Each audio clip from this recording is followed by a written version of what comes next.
Hello बच्चों, कैसे हो आप सभी लोग। आज हम क्लास 10 चैप्टर नंबर 5.1 का फर्स्ट क्वेश्चन देखेंगे। ठीक है, तो चलिए हमारा पहला प्रश्न क्या कह रहा है, चलिए हम उसको ध्यान से पढ़ लेते हैं। ठीक है, तो बच्चों पहला प्रश्न हमारा कह रहा है कि निम्नलिखित स्थितियों में से किन स्थितियों में संबद्ध संख्याओं की सूची एपी है और क्यों।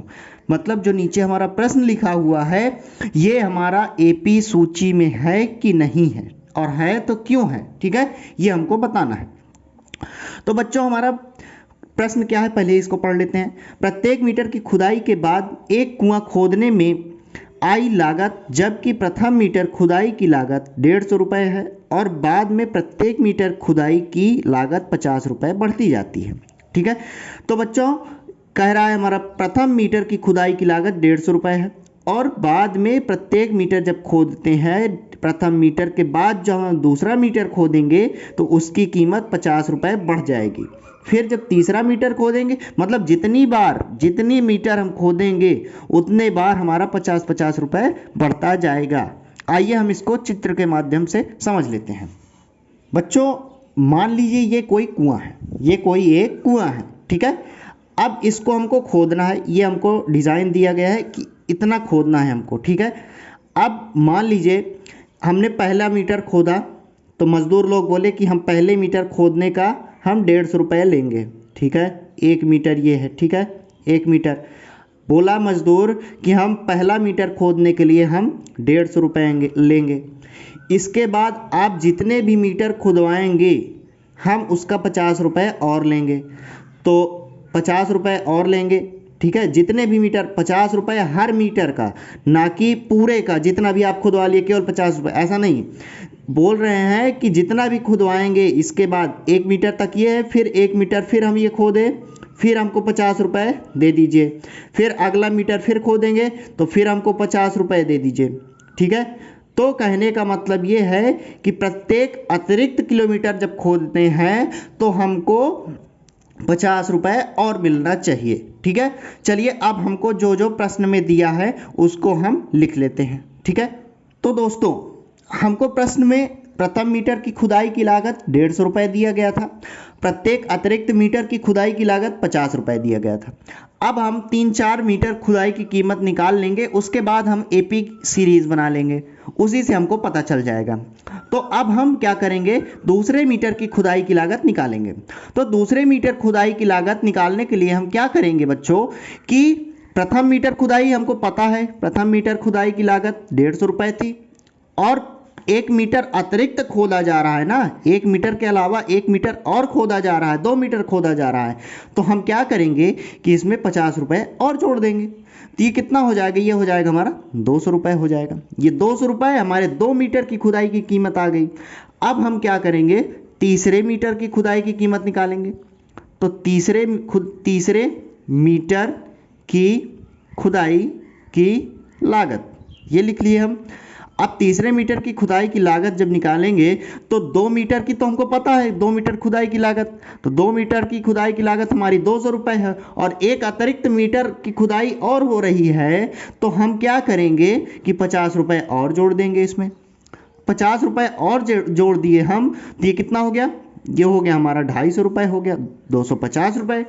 अब बच्चों हम क्या करेंगे, चौथे मीटर की खुदाई की कीमत निकाल लेंगे।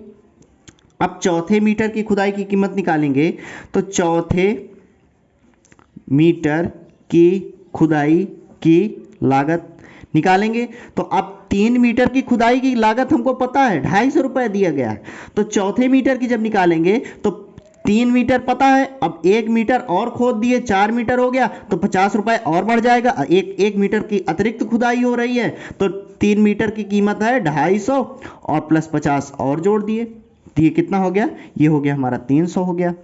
ठीक है, अब बच्चों हम क्या करेंगे, इसकी एक एपी सीरीज बना लेंगे, एक एपी सूची बना लेंगे। तो प्रथम मीटर की खुदाई की कीमत है हमारी 150 रुपये, फिर दूसरे मीटर की खुदाई की कीमत हमारी कितनी है, 200 रुपये है, फिर तीसरे मीटर की खुदाई की कीमत कितनी है, 250 रुपये है, 250 रुपये।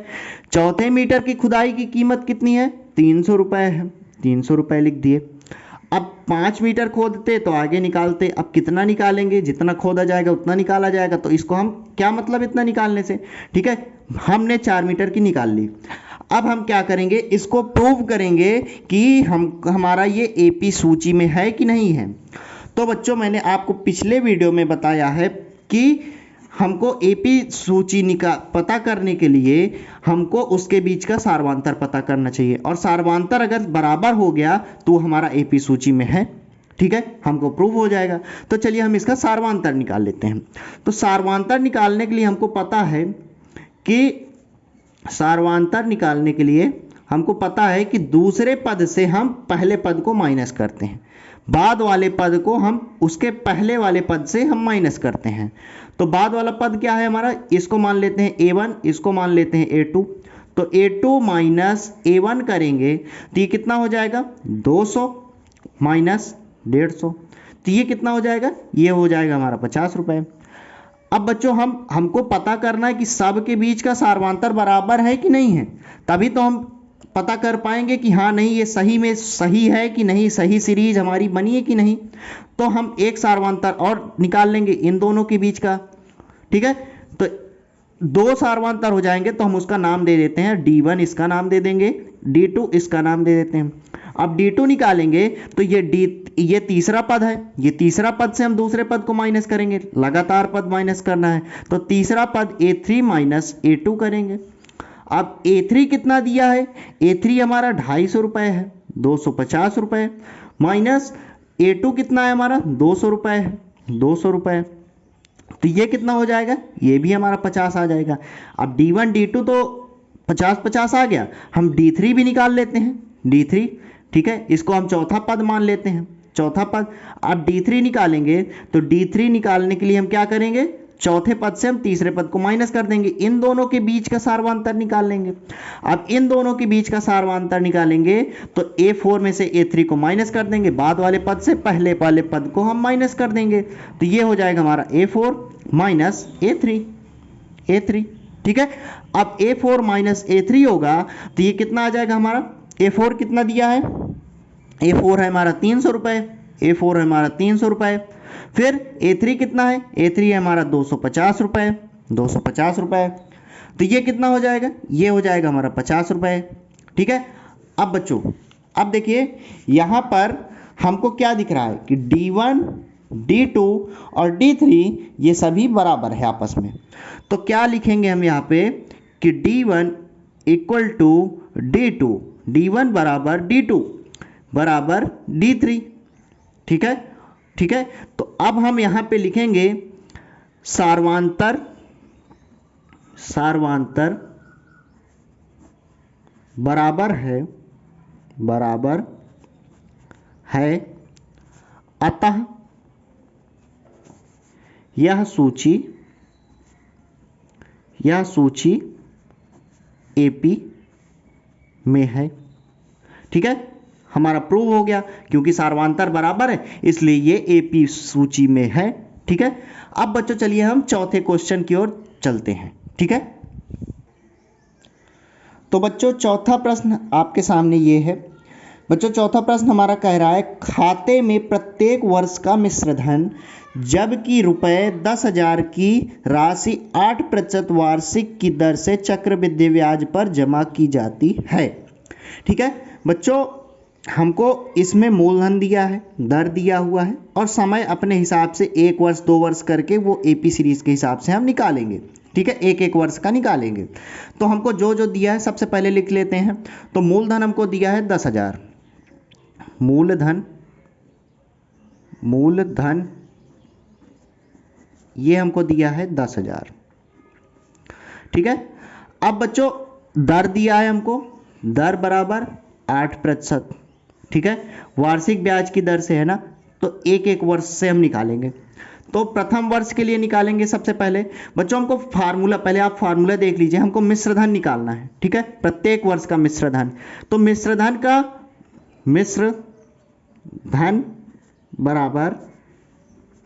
मिश्रधन बराबर होता है हमारा मूलधन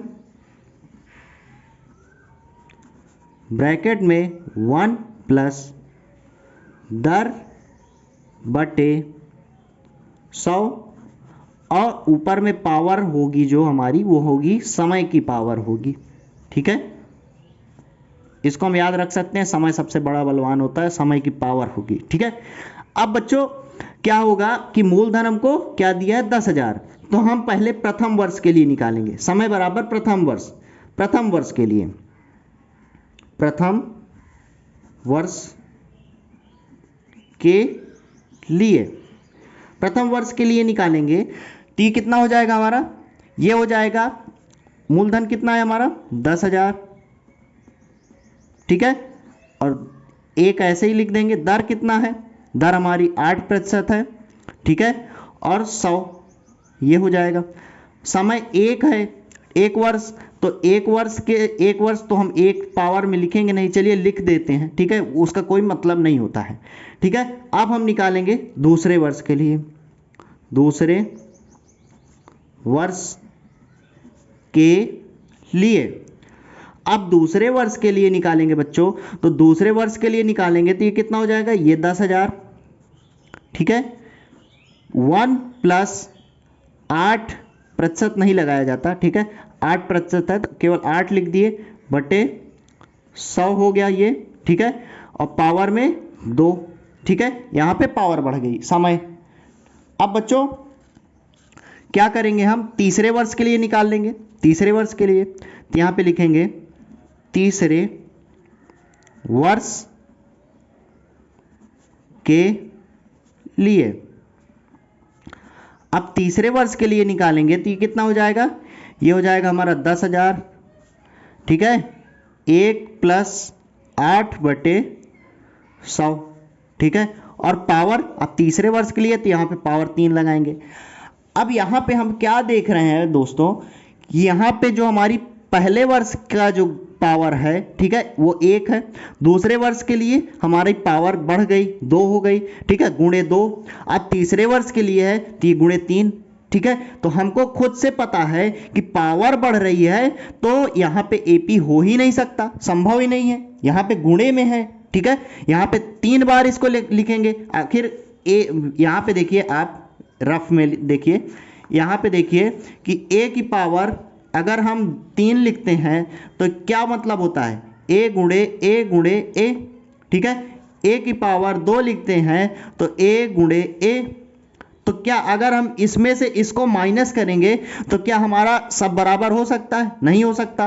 तो यहाँ पे हम लिखेंगे, पहले एक एपी सूची बना देंगे। इसकी एपी सूची बनाएंगे तो एपी सूची में पहले वर्ष का लिखेंगे। पहले वर्ष का क्या है 10,000। ठीक है, 10,000, 1 + 8 बटे 100, फिर कॉमा लगाएंगे। दूसरे वर्ष का लिखेंगे, दूसरे वर्ष का लिखेंगे 10,000, 1 + 8 बटे 100। ठीक है, और पावर 2। तीसरे वर्ष का लिखेंगे 10,000। ठीक है, 10,000, 1 + 8 बटे 100, पावर 3, और निकालते रहेंगे तो ये निकलता रहेगा। ठीक है, अब देखिए यहाँ पे पावर है इसलिए हम क्या कहेंगे कि सार्वांतर बराबर नहीं है।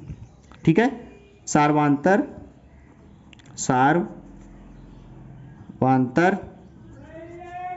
बराबर नहीं है, अतः नहीं है, अतः यह एपी सूची में नहीं है। बच्चों आज के लिए बस इतना ही। अगर वीडियो अच्छा लगा है तो कमेंट करिए, कोई दिक्कत कोई चीज़ आपको नहीं समझ में आए तो कमेंट करिए, मैं उसका रिप्लाई ज़रूर दूंगा। ठीक है, ओके, जय हिंद, मिलते हैं अगले वीडियो पर।